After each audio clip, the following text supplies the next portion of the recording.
So, in view of the forthcoming governorship election in Edo State, there has been call from several quarters for INEC to do the needful by ensuring a free, fair, and credible election so that Nigerians will be able to give a sigh of relief in the area of credibility of election. So, several people have lended their voice to this call, and this is something that should concern every well-meaning citizen of Nigeria. So, let me allow you to watch this video. Shocked at the kind of expose that will be done by this particular guest, this particular program on Arise News. Okay, so watch this video, and you are going to get the security concerns that are ahead of the Edo polls, and how it's going to tackle and what can be done to avert possible disaster that is almost imminent in the state in terms of the security architecture and all that. Okay. So let me allow you to watch this video and hear it from the horse's mouth. This committee is calling for calm and unity among the candidates and their supporters in Edo State governorship elect by former head of state, General Abdulsalami Abubakar, retired. The committee urges all political parties to commit to conduct, stressing the importance of a violence-free election.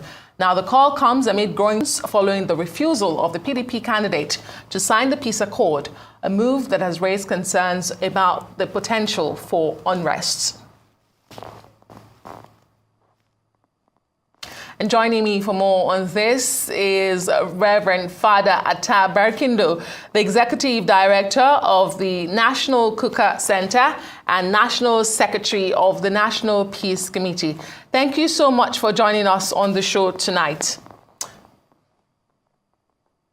Thank you very much, Adesua, for having me. One can only imagine the sort of day you have had so far, but I wanted to ask you, how is the committee interpreting the move by the PDP and its candidate not to sign their accord this time around? I mean, thank you. The committee is not taking anything very personal. First of all, this is their own commitment and contribution to peace process nationally and even at the subnational level. So the members of the peace committee are very calm, they are very hopeful, and they know that democracy and the entire political process is a journey, it's not a destination. So we are really very calm and we are very hopeful. And we are hoping that at the end of the day, all the issues will be resolved and the wishes of the people of Edo State, will prevail. We had similar situation in 2020. But at the end of the day, a lot of people, understood the situation, the accords were signed, and then we followed up and the result was accepted and the Edo State, moved forward. So we are very hopeful and we are very calm. Well, to be fair to you, the PDP, the party chairman, state chairman, did say that, it's a wonderful idea. It's a good job you do. They seem to have a problem with the security force, the police in particular. But that raises the question about the seriousness that political parties and their candidates put to this gesture of the National Peace Committee. We have seen in the past where candidates will sign this accord, and yet on election day, it is brutal, it is violent, and you wonder, how serious really do they take this peace accord? I mean, you have to look at this thing in an entire context. In 2011, after the general elections, about 800 Nigerians were killed in 3 days. And since then, significantly, we can see in 2015, in 2019, and in 2023, violence and conflict is not as widespread as some analysts have actually predicted. And in most cases for the National Peace Committee, people only see what we do as reported by the media. Mm-hmm. There's a lot of back and forth and a lot of private engagements and meetings that we conduct begging and pleading people. And we are doing it in a context where judicial processes are weak, institutions of accountability are weak, and what the National Peace Committee is providing is that moral intervention and that moral persuasion that is needed to ensure that if all other agencies of government and institutions are weak, at least we still have critical stakeholders that are alive and active and have the passion and the interest of this country at heart to still offer, a hand that will be helpful in terms of mediation. And so we understand that there's always pockets of violence. There are people who are complaining, and Nigeria is not perfect, and it is also a process. But you can imagine if at all the peace committee doesn't do anything. And I think that we must realize the little progress that has been made ultimately at the end of the day. In 2015, they predicted the complete integration of Nigeria. But when they signed the peace accord and the members of the peace committee intervened, I think Nigeria moved forward. The same in 2019, the same in 2023. So that's why in Edo State and hopefully other off-cycle elections, we are very hopeful that at the end of the day, things will be better. We just want the politicians to understand that the stability, the unity of Nigeria is far more important than any personal interest. And so if they can come together, put their acts together and see how they can resolve these issues, I think it will be very important. For the members of the peace committee, they are accessible, they are available, they are willing to offer their support in order to stabilize and unite Nigeria to move forward. Well, thank you for highlighting the job that you do and the outcome so far for a lot of us who might not have known that. But what do you say to those that say the peace accord lacks enforcement mechanisms? What do you say to people like that? And perhaps that's why the politicians just think it's a symbolic gesture. It starts and ends as a symbolic gesture. That is what they see. I personally don't believe that it lacks the enforcement, gesture. For example, some of the peace accords we have signed in the past, during judicial processes, either in Osun State, for example, and in other states, they have requested for the draft of the accord to serve as piece of evidence in the court of law. And beyond the signing, the Secretariat of the Peace Committee constantly monitors, collects, and assesses data, and especially when we identify that there are very serious violations. Before the 2023 general elections, for example, when we signed the first peace accord in September 2022, and we, asked the politicians to commit themselves to have campaigns and rallies that are civil in nature, they are respectful, they are issue-based campaigns. And when we monitored and identified serious violations, we called the presidential candidates together and presented to them, the issues. And the police force was there, INEC was there for them to understand. And beyond that, the members of the National Peace Committee do not have constitutional powers to arrest people. They don't have constitutional powers to prosecute people. And that's why during the signing, you can see that the INEC chairman is the witness, the chief witness, including the Inspector General of Police. And some of the content of the accord itself, they are not very different from the laws and constitutions and electoral framework that we have. So if there are violations, already there are people constituted by law to identify, to arrest, to prosecute these people. As I say, what we are offering is that moral persuasion. So I think that the accord really has a content, the accord has an enforcement element to it, and it's left for those who are empowered by law to do their jobs. Interesting. Father Barkindo, you've mentioned morality twice now in the course of this conversation. And I just wanted to ask you, because you have done this for such a long time, can you possibly say that we can use in the same sentence Nigerian politicians and morality? Is politics moral in Nigeria from what you have seen?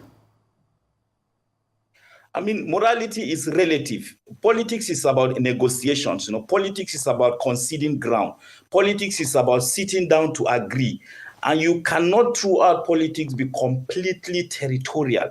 You have to negotiate, you have to concede ground, you have to understand. It is not about bribery and corruption.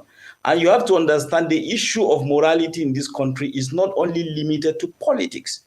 Literally every institution in this country is suffering from moral deficit. And this is what we are struggling with. So the same people that will become politicians, even in 10, 20 years down the line, to what extent are they very moral, really, today?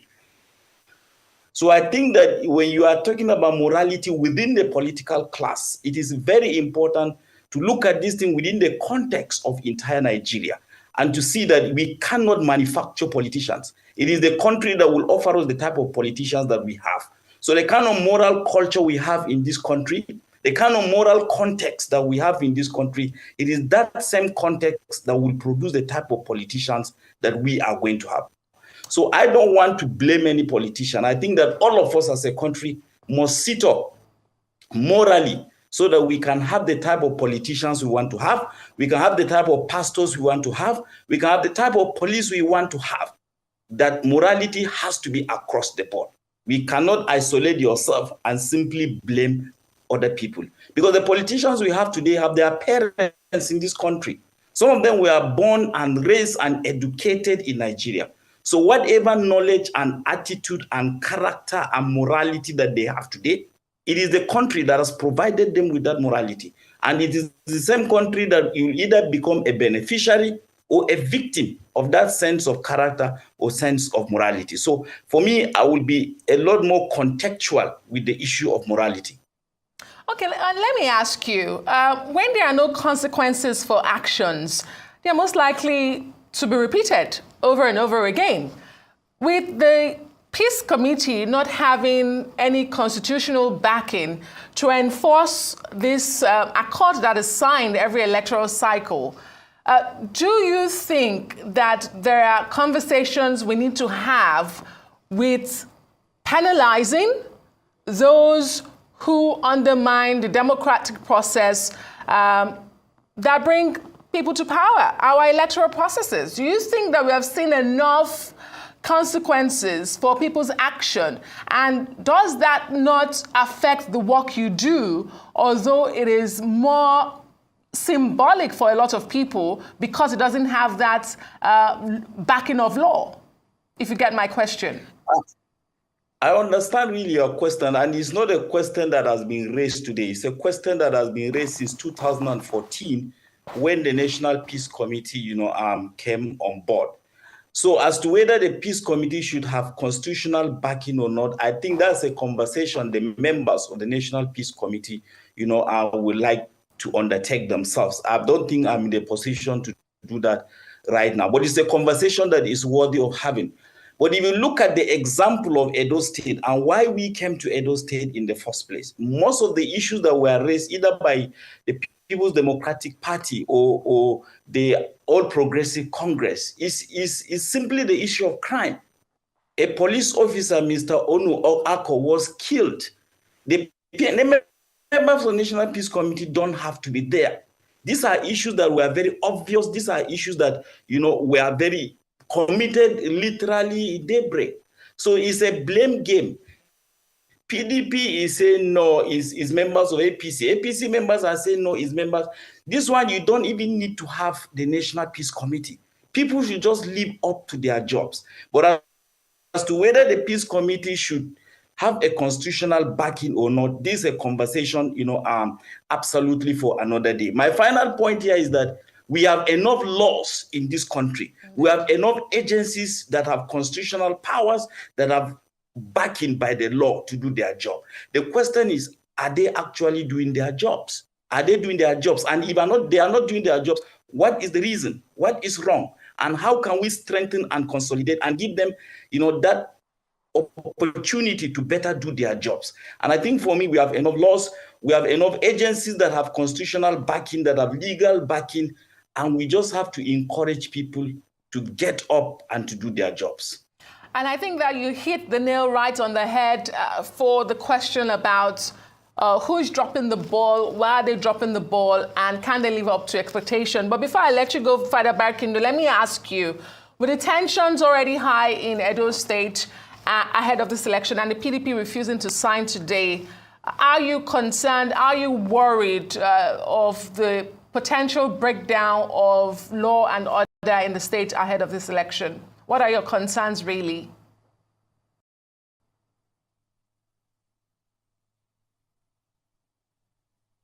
Used to give certain conditions, and if those conditions are met, for example, they will be likely willing to sign and even come to Abuja to sign. So, for example, they claim that some of their members have been arrested and they want those members to be charged to court. And when we had meetings with security agencies, they promised to charge those people to court. So I think that probably if they are able to come together and resolve the issue, things will likely be better. But I'm not speaking just for the National Peace Committee. In my own personal opinion, and really what I've observed on ground, I'm a little bit worried for the security situation here in Edo State. But much more importantly, I really want to call on our politicians. Ordinary Nigerians should be able to benefit from the entire political process. We cannot have election after election, one election after the other, and the lives of the people remain the same, if not worse. And the situation, the general situation, continue to diminish among ordinary Nigerians. And I think for me, that is a bigger threat to the democratic system, rather than some of these crimes that are committed on the fringe. How do you attend to the needs of ordinary people when elections are over? Because if this anger and this bitterness and this anxiety and this uncertainty continue to accumulate over time, I think it's really going to be a problem. And it's time for Nigerians to really come together and, as Bishop Kuka would say, to hold the feet of government to fire. Because for me, this is really very important. I really worry for the ordinary Nigerian and what is happening to their quality of life in this country. We all worry. Father Atta Barkindo, thank you so much. The Executive Director of the National Kuka Center and the National Secretary of the National Peace Committee joining me there virtually from Benin City, the Edo State capital.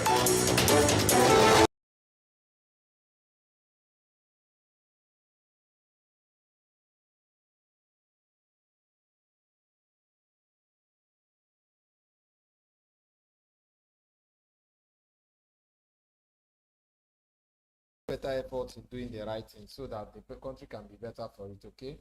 So I would like you to share your thoughts and your views in the comment section. So drop your opinion about this down below in the comment section. Meanwhile, like this video, subscribe to this channel, and don't forget to turn on your post notification icon so that you always be notified whenever we bring to you latest updates. So see you guys much later on. Bye.